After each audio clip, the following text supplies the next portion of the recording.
ससुराल में वह मेरी पहली सुबह मुझे आज भी याद है।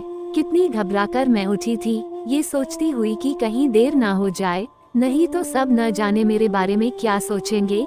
केवल एक रात ही तो नए घर में कटी थी और इतना सब कुछ बदल गया था, जैसे आसमान में उड़ती चिड़िया को किसी ने मोती के लालच देकर पिंजरे में कैद कर लिया हो। शुरू के कुछ दिन तो यूं ही गुजर गए। एक दिन हम बाहर घूमने गए।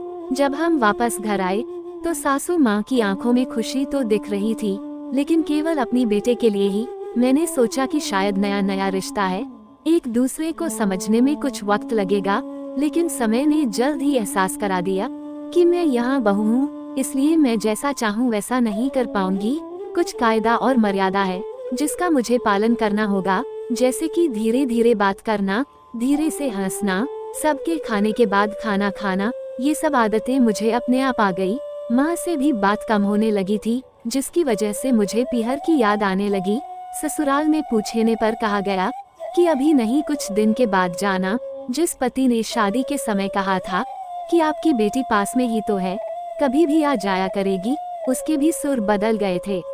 अब मुझे धीरे धीरे ये समझ में आ गया था कि शादी कोई बच्चों का खेल नहीं है। इसमें केवल घर ही नहीं बदलता, एक लड़की की पूरी जिंदगी ही बदल जाती है। अब मैं कभी भी उठकर अपने पीहर नहीं जा सकती थी, यहाँ तक कि पीहर वालों को भी मुझसे मिलने के लिए पूछकर आना पड़ता है। पीहर में वो मेरा जोर जोर का हंसना, कभी भी कहीं भी चले जाना, रसोई में से कुछ भी उठाकर खा लेना, अपनी मर्जी का करना, ये सब बस यादें बनकर रह गई थी। अब मुझे समझ में आने लगा था कि क्यों विदाई के वक्त सभी लोग मुझे गले लगाकर रो रहे थे।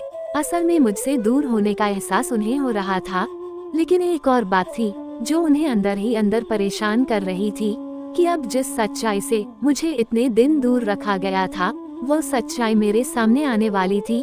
पापा का ये झूठ कि मैं उनकी बेटी नहीं बेटा हूँ, अब और दिन नहीं छुप पाएगा, जो कि उनकी सबसे बड़ी चिंता थी कि अब उनका बेटा, जिसको कभी भी एक बेटी होने का एहसास नहीं कराया था, वह जीवन के इतने बड़े सच से सामना करने जा रही थी।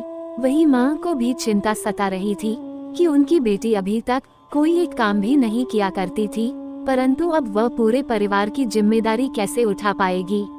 सभी लोग मेरे इस विदाई और पराये होने का दर्द जान रहे थे, सिवाय मेरे, इसीलिए वह सभी लोग रो रहे थे। आज मुझे समझ आ गया कि उनका रोना गलत नहीं था। ये हमारे समाज का नियम ही है कि एक बार बेटी डोली में विदा हो गई तो वो उस घर के लिए केवल मेहमान ही बनकर रह जाती है। फिर कोई चाहे कितना ही क्यों ना कह ले कि यह घर आज भी उसी का है, लेकिन सच तो यह है कि अब वो कभी भी यूं ही अपनी पीहर नहीं जा सकती, चाहे कितना भी समस्या और परेशानी ही क्यों ना आ जाए। अब उसे ही सारा कुछ हल करना होगा, हंसते हुए या फिर गम को छुपाते हुए।